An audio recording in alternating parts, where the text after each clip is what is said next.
I'm Amy Goodman. We spend the rest of today's show airing excerpts of the Donald Trump-Hillary Clinton debate and give Green Party presidential candidate Jill Stein a chance to respond to the same questions posed to the major party candidates. Again, Dr. Stein and Libertarian presidential candidate Gary Johnson were excluded from the debate under stringent rules set by the Commission on Presidential Debates, which is controlled by the Democratic and Republican parties.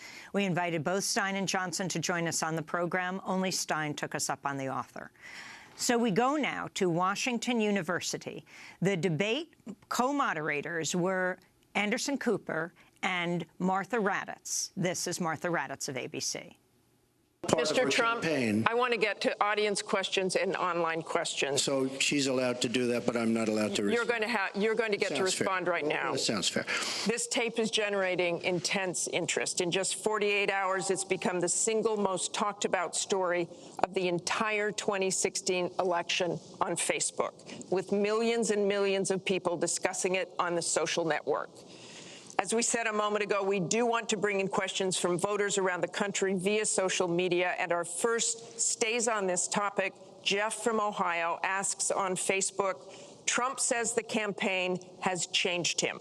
When did that happen? So, Mr. Trump, let me add to that. When you walked off that bus at age 59, were you a different man, or did that behavior continue until just recently? And you have 2 minutes for this. As I told you, that was locker room talk. I'm not proud of it. I am a person who has great respect for people, for my family, for the people of this country, and certainly I'm not proud of it. But that was something that happened. If you look at Bill Clinton, far worse, minor words, and his was action. His was what he's done to women. There's never been anybody in the history of politics in this nation that's been so abusive to women. So you can say any way you want to say it, but Bill Clinton was abusive to women. Hillary Clinton attacked those same women and attacked them viciously. 4 of them here tonight. One of the women, who is a wonderful woman, at 12 years old, was raped at 12. Her client, she represented, got him off, and she's seen laughing on 2 separate occasions, laughing at the girl who was raped. Kathy Shelton, that young woman, is here with us tonight. So don't tell me about words. I apologize for those words. But it is things that people say. But what President Clinton did, he was impeached. He lost his license to practice law. He had to pay an $850,000 fine to one of the women, Paula Jones, who's also here tonight. And I will tell you that when Hillary brings up a point like that, and she talks about words that I said 11 years ago, I think it's disgraceful, and I think she should be ashamed of herself, if you want to know the truth.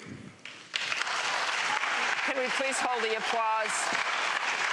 Secretary Clinton, you have 2 minutes. Well, first, let me start by saying that so much of what he's just said is not right, but he gets to run his campaign any way he chooses. He gets to decide what he wants to talk about. Instead of answering people's questions, talking about our agenda, laying out the plans that we have that we think can make a better life and a better country, that's his choice. When I hear something like that, I am reminded of what my friend Michelle Obama advised us all.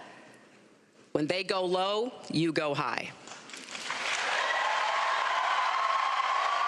And look, if this were just about one video, maybe what he's saying tonight would be understandable. But everyone can draw their own conclusions at this point about whether or not the man in the video or the man on the stage respects women. But he never apologizes for anything to anyone. He never apologized to Mr. and Mrs. Khan, the Gold Star family, whose son, Captain Khan, died in the line of duty in Iraq, and Donald insulted and attacked them for weeks over their religion. He never apologized to the distinguished federal judge who was born in Indiana. But Donald said he couldn't be trusted to be a judge because his parents were, quote, Mexican. He never apologized to the reporter that he mimicked and mocked on national television and our children were watching. And he never apologized for the racist lie that President Obama was not born in the United States of America. He owes the president an apology. He owes our country an apology. And he needs to take responsibility for his actions and his words. Well, you owe the president an apology because, as you know very well, your campaign, Sidney Blumenthal, he's another real winner that you have, and he's the one that got this started along with your campaign manager, and they were on television just 2 weeks ago. She was saying exactly that. So you really owe him an apology. You're the one that sent the pictures around your campaign, sent the pictures around with President Obama in a certain garb. That was long before I was ever involved. So you actually owe an apology. And number two, Michelle Obama. I've gotten to see the commercials that they did on you. And I've gotten to see some of the most vicious commercials I've ever seen of Michelle Obama talking about you, Hillary.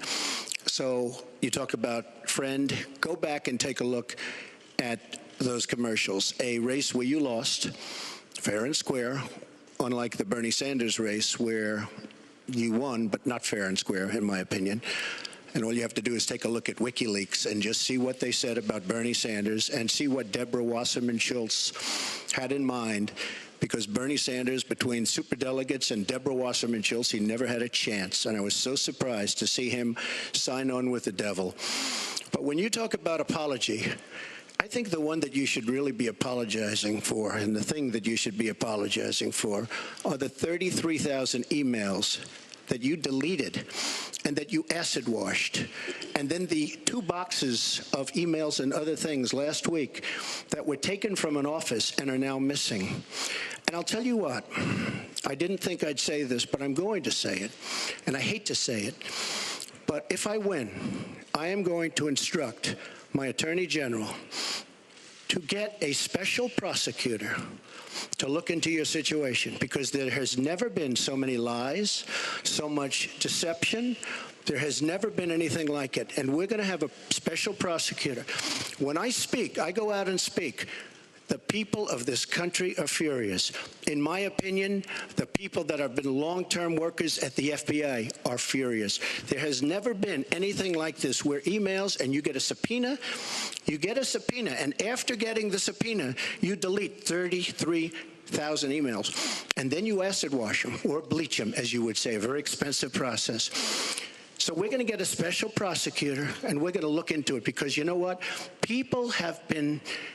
their lives have been destroyed for doing 1/5 of what you've done, and it's a disgrace. And honestly, you ought to be ashamed of yourself. Secretary Clinton, I want to follow up on that. I'm going to let you talk about email. Because everything he just said is absolutely false, but I'm not surprised. Really? In the first debate, and the audience needs to calm down here. I told people that it would be impossible to be fact-checking Donald all the time. I'd never get to talk about anything I want to do and how we're going to really make lives better for people.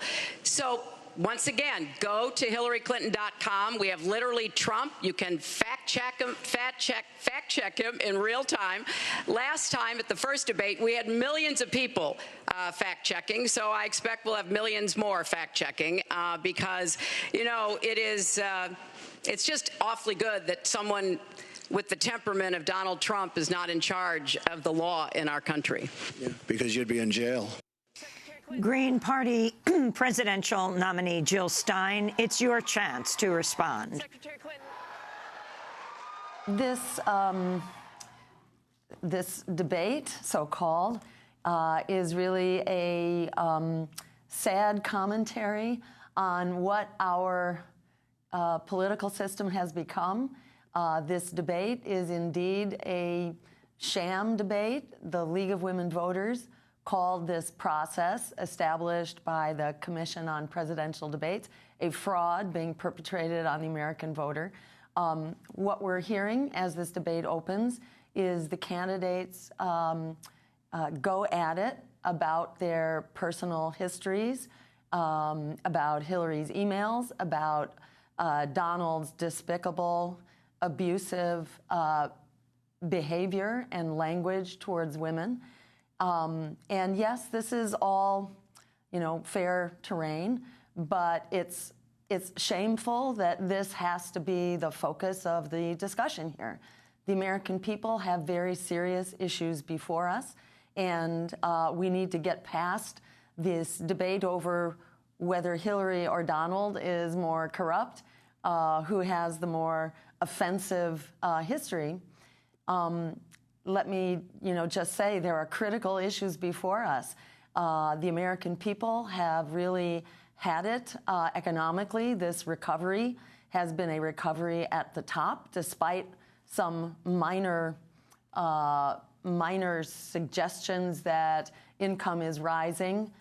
Indeed, this is only a small amount among lower and middle income families, probably due to the living wage battles that have been led by the working people of America. An entire generation is locked in debt.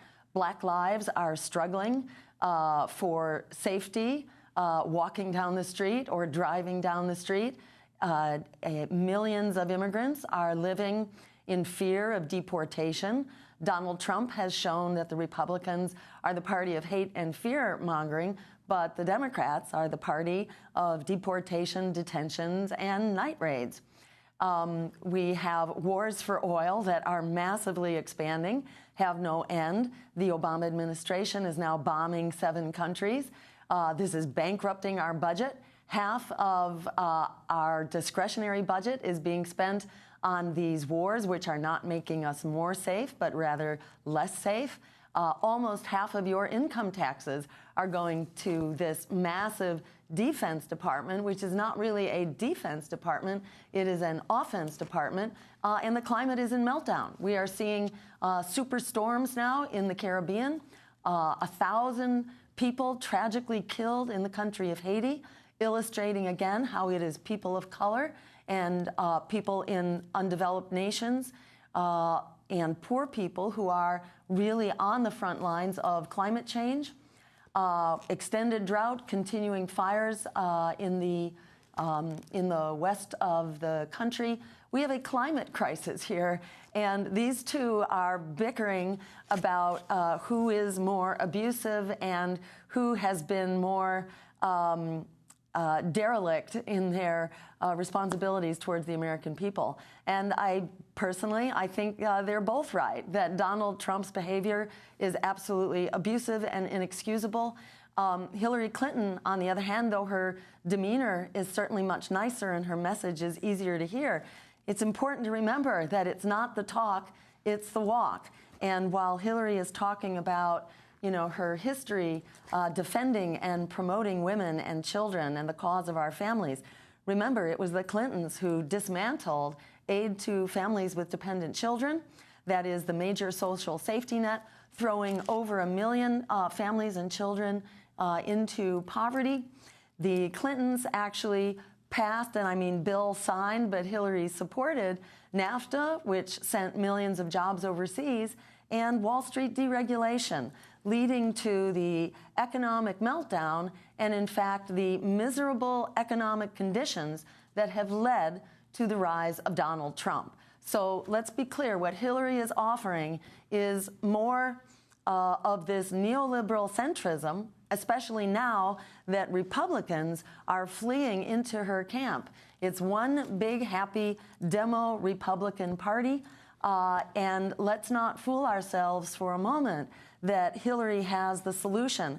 As Bernie Sanders himself said repeatedly, the only real solution to this crisis of right-wing extremism that Donald Trump represents, and he's certainly not the only one, the real solution is truly radical progressive policies that are represented by the Green Party. Whether Hillary Clinton or Donald Trump gets into the White House, and let's hope neither of them do, but there needs to be a strong movement and a strong political voice to that movement to continue fighting against this rule by the economic and political elite that both Hillary Clinton and Donald Trump represent. Let's go back to debate co-moderator Anderson Cooper.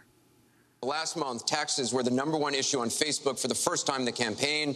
The New York Times published 3 pages of your 1995 tax returns. They show you claimed a $916 million loss, which means you could have avoided paying personal federal income taxes for years. You've said you pay state taxes, employee taxes, real estate taxes, property taxes. You have not answered, though, a simple question.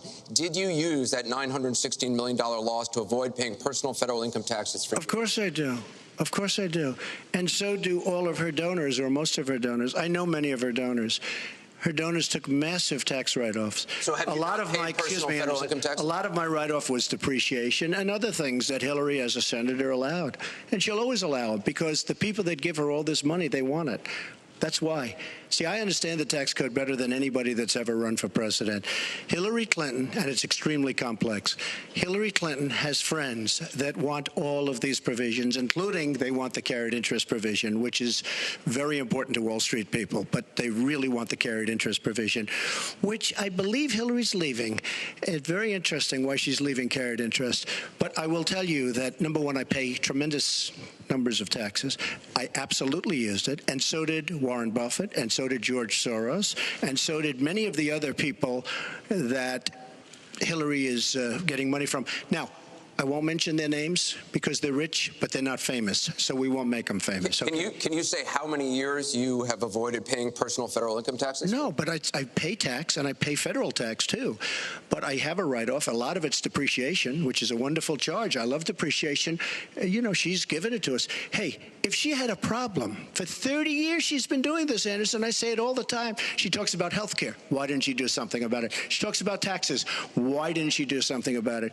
She doesn't do anything about anything other than talk. With her, it's all talk and no action. In the past, and again, Bernie Sanders, it's really bad judgment. She has made bad judgment not only on taxes, she's made bad judgments on Libya, on Syria, on Iraq. I mean, her and Obama, whether you like it or not, the way they got out of Iraq, the vacuum they've left, that's why ISIS formed in the first place. They started from that little area, and now they're in 32 different nations, Hillary. Congratulations. Great job. I want you to be able to respond, Secretary Clinton. Well, here we go again. I've been in favor of getting rid of carried interest for years, starting when I was a senator from New York. But that's not the point here. Why didn't you do it? Why didn't you do it? Because I was a senator with a Republican president. Oh, really? I will be the president. You could have done it. If you were an effective, senator, you could have done it. If you were an effective senator, you could have done it. But you were not an effective. Please allow her to respond. She didn't interrupt you.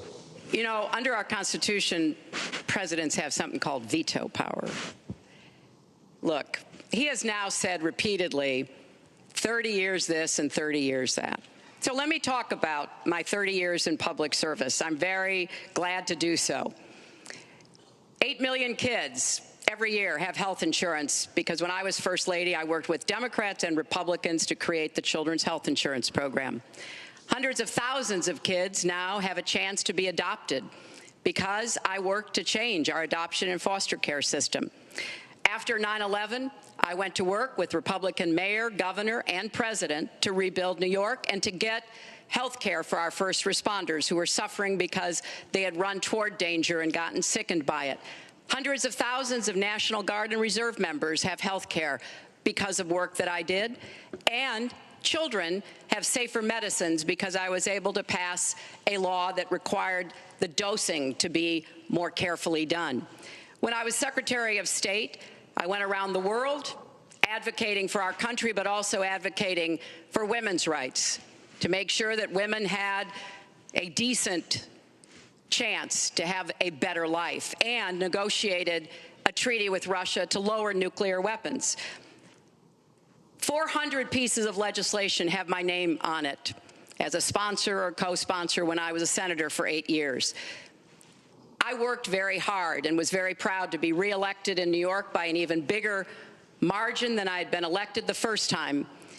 And as president, I will take that work, that bipartisan work, that finding common ground, because you have to be able to get along with people to get things done in Washington. Thank you, Secretary. And I've proven that I can. And for 30 years, I've produced results for people. Thank you, Secretary. Green Party candidate Jill Stein. Donald Trump made the point that he takes advantage in every way of tax deductions and pays as little taxes as possible, and that Hillary's donors do that as well. I think that statement is kind of a microcosm of a larger dynamic here, which is that one candidate represents the billionaire class, the other candidate represents the donors, or I should say her donors represent that billionaire class. I'm the only candidate in this race that does not take money from lobbyists, from corporate interests, and that does not have a super PAC. So that liberates me to actually represent what the American people desperately and urgently need. In this election, we are not only deciding what kind of a world we will have, but whether we will have a world or not going forward. We are facing catastrophic climate change. I'm the only candidate that is talking about that and the transformative solutions that we need. We call, quite simply, for an emergency jobs program that will solve the emergency of climate change, creating 20 million good-wage jobs to transform our economy to 100% clean, renewable energy, a healthy and sustainable food system, and public transportation, which is efficiently and renewably powered, and restoring our ecosystems. This will revive the economy, turn the tide on climate change, make the wars for oil obsolete, and it pays for itself simply in terms of the incredible benefits to our health from phasing out fossil fuels. There are, I should mention, we call for phasing out these fossil fuels completely by 2030, so a truly emergency program. And we call for an immediate ban on all new fossil fuel infrastructure. This includes in the Standing Rock Sioux reservation, where this battle is going on that is being so courageously led by our indigenous brothers and sisters who are setting an example for us all of how we must stand together and stand strong for our water supply, for our human rights, for our democracy, and for the one Mother Earth that we share, who is incredibly imperiled as we speak. Jill Stein, we're going to break. Green Party presidential nominee Jill Stein, as we break the sound barrier, joining the major party candidates Donald Trump and Hillary Clinton. All are in St. Louis. The major debate took place on Sunday night. This is Democracy Now!, back with more in a minute.